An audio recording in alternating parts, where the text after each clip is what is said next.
నమస్తే. Welcome to వివిజీ channel. నేను మీ సౌజన్య. సీఎం రేవంత్ రెడ్డి కాన్వాయ్‌లో ల్యాండ్ క్రూజర్స్ తీసుకొచ్చి వాడుతున్నారని మాకు సమాచారం. ఇవి గతంలో కేసీఆర్ తీసుకొచ్చి దాపెట్టాడనేసి రూమర్స్ క్రియేట్ చేశారు. కానీ ఇప్పుడు అవే తీసుకొచ్చి యూజ్ చేస్తున్నారు. ల్యాండ్ క్రూజర్స్ ఏంటి? ఈ వివరాలేంటి? కొన్ని ట్రోలింగ్స్ కూడా జరుగుతున్నాయి. ఆ వివరాలేంటో మనతో ఉన్న శ్రవణ్ గారిని అడిగి తెలుసుకుందాం. నమస్తే సార్. నమస్తే అండి. ఈ క్యాన్వాస్ అంతకుముందు అంటే ఇప్పుడు రేవంత్ రెడ్డి గారు క్యాన్వాస్ తీసుకొచ్చి ల్యాండ్ క్రూజర్స్ లాగా ఇట్లా చేస్తున్నారని తెలిసింది, మాకు సమాచారం వచ్చింది. అంతకుముందు గతంలో కేసీఆర్ తీసుకొచ్చి దాచిపెట్టాడని కొంచెం క్రియేట్ చేశారు. మళ్ళీ ఇప్పుడు అవే తీసుకొచ్చి యూజ్ చేస్తున్నారు. ఆ వివరాలు ఏంటో మాకు చెప్పండి. ల్యాండ్ క్రూజర్స్ ఇప్పుడు బాగా వార్తల్లో ఉంది.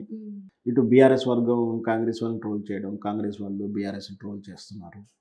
కొంచెం మీడియా సంస్థ కూడా ఒకవైపుగా ఉండి కేసీఆర్ ఒకేసారి 22 ల్యాండ్ క్రూజర్స్ కొని దాచిపెట్టాడు, కోట్ల రూపాయల విలువ చేసేటువంటి ల్యాండ్ క్రూజర్ కొన్నారని చాలా లేటుగా తెలిసింది. అక్కడెక్కడో దాచిపెట్టాడు, గెలవగానే తీసుకొచ్చి ఇక్కడ వాడేద్దామని అనుకున్నాడు, కానీ ఆయన ఓడిపోయాడంటూ చాలా వెటకారంగా రేవంత్ రెడ్డి వ్యాఖ్యలు చేయడం జరిగింది. వాస్తవానికి రేవంత్ రెడ్డి చేశాడంటే ఒక రాజకీయ నాయకుడు చేసాడు కాబట్టి ప్రతిపక్ష పార్టీలను కానీ ఎదుటి వాళ్ళని పోలరైజ్ చేసుకోవడం విధానంలో మాట్లాడతారు. అది నైతికత కాదా అని మనం ఏం అనలేము. ఎందుకంటే వాస్తవానికి ఒక ముఖ్యమంత్రి స్థాయి వ్యక్తి ఆ విధంగా తప్పుడు అవగాహనతో మాట్లాడడం అనేది ఆయనకు అంత సముచితమైన విధానం కాదు. ఎందుకంటే ఒక ముఖ్యమంత్రికి ఉండాల్సినటువంటి సెక్యూరిటీ విభాగంలో ఏం జరిగినా ఏ మార్పులు చేసినా చాలా అత్యంత గోప్యంగా ఉంచుతారు.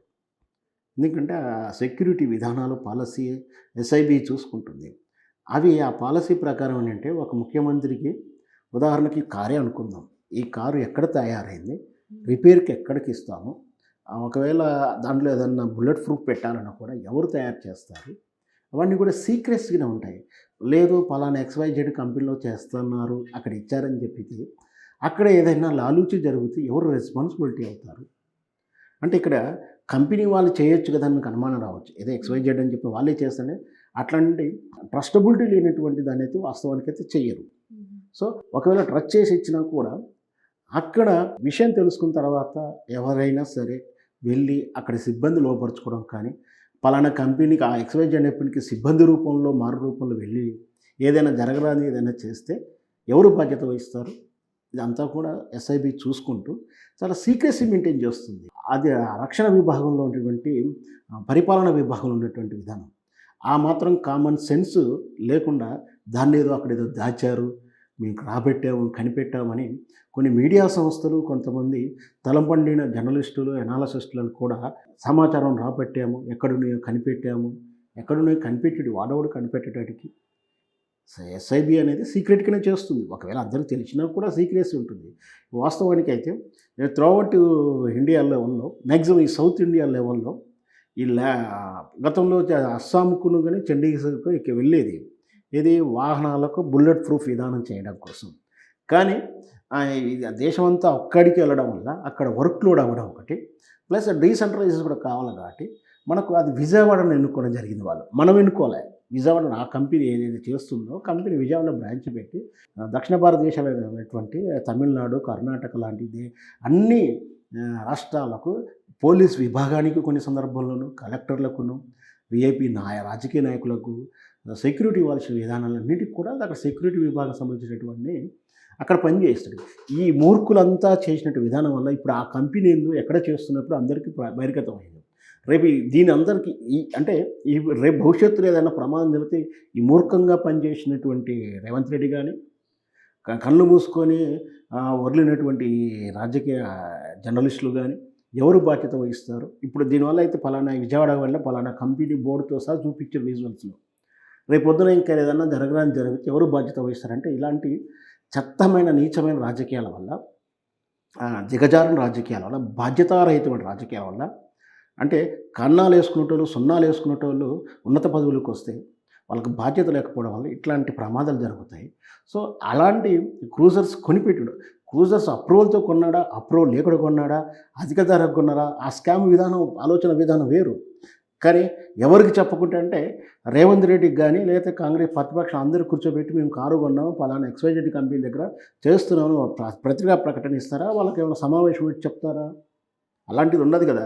ఇవేమీ ఆలోచించకుండా రేవంత్ రెడ్డి వ్యాఖ్య చేయగానే కొంతమంది సగం మెదడు ఉన్నటువంటి వాళ్ళు కూడా నిజంగా నమ్మేశారు. కానీ విధి విధానాలు చేసిన వాళ్ళు కూడా ప్రొసీజర్స్ ఉంటాయని తెలవని వాళ్ళు, అవగాహన లేరు మాత్రం ఆ విధంగా నమ్మినా కూడా కొంచెం నాలెడ్జ్ ఉన్న వాళ్ళు మాత్రం ఇది విధానమే అలా ఉంటుంది. ఆ వే వెళ్ళిన తర్వాత అనుకోకుండా మార్పు వచ్చింది. ముఖ్యమంత్రి మారాల్సి వచ్చింది. వెళ్ళిపోయాడు, హ్యాపీగా వెళ్ళిపోయాడు. తర్వాత ముఖ్యమంత్రి కాదు కదా, వాటిని నా దగ్గర 22 కార్లు కొనిపెట్టాయని చెవులు చెప్పుకోవడానికి అక్కడ క్యాడర్ ఉంటుంది, ఒక పరిపాలనా విభాగం ఉంటుంది, వాళ్ళే అధికారులు చెప్తారు. అదే అధికారులు చెప్పారు, సార్ 22 కార్లు కొని ఉన్నాయి, పలానా దగ్గర ఉన్నాయని చెప్పాడు, అయిపోయింది. దాంట్లో ఆయన ఏదో చెవులో చెప్పినట్టు నేనేదో కనిపెట్టినట్టుగా చెప్పడం అనేది దిగజారిన నీచమైన రాజకీయం అది. సో అక్కడ ఏదైతేనేమి ఇష్యూ అయితే అయింది, 2 రోజులు పేపర్ ఆర్టికల్నో సోషల్ మీడియా ఆర్టికల్గా పనికొచ్చింది. ఆ రాసిన వాళ్ళంతా కూడా మీ మీద కనిపెట్టి రాశారు. వాళ్ళు కనిపెట్టేది ఉంటే చాలా స్కామ్లు ఉన్నాయి, చాలా విధానాలు ఉన్నాయి. అసలు వాళ్ళ నైతిక మీద వదిలేద్దాం, ఎందుకంటే అన్ప్రొఫెషనల్స్ ఎక్కువ ఉన్నారు కాబట్టి. సో మొత్తం మీద అవి పని అయితే ఫినిష్ అయింది కదా. ఎక్కడైతే మనం ఇది గవర్నమెంట్ తరఫున ఇచ్చాము, ఫినిష్ అయిపోయిన తర్వాత వాళ్ళు పంపించేశారు. పంపించిన తర్వాత ఏం చేసి వాడుకోవాలి, తప్పదు. ఇంకోటి ఏంటంటే ఈ రేవంత్ రెడ్డికి ఇష్టం ఉన్నా లేకుండా అది ఆయనకు సంబంధించిన విషయం. ఇది ఇక్కడ SIB వాళ్ళు చూసుకుంటారు, సెక్యూరిటీ విభాగం వాళ్ళు ఖచ్చితంగా ఆ ముఖ్యమంత్రికి ప్రాణరక్షణ ఇవ్వడానికి కానీ వాళ్ళ విధి విధాన రక్షణ కల్పించడానికి వాళ్ళ బాధ్యత.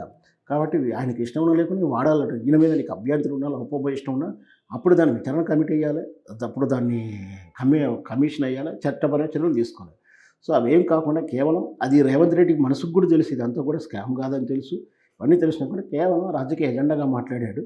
సో వాటిని వాడుకోక తప్పదు కాబట్టి ఇప్పుడు ఆ క్యాన్వేలో వాడుతున్నట్టు తెలుస్తుంది. సరే చూద్దాం మరి క్యాన్వేలో అన్నీ అవే వాడతారా, లేదా కొన్నిటికి ఇంకో ఉప ముఖ్యమంత్రి కానీ హోమ్ మినిస్టర్స్ రకరకాలు ఉంటాయి కదా, వాళ్ళకి ఏమైనా షేర్ చేస్తారా, ఎలాంటివి ఉంటాయనేది మనం వేచి చూడాల్సి. Okay, thank you sir. Thank you.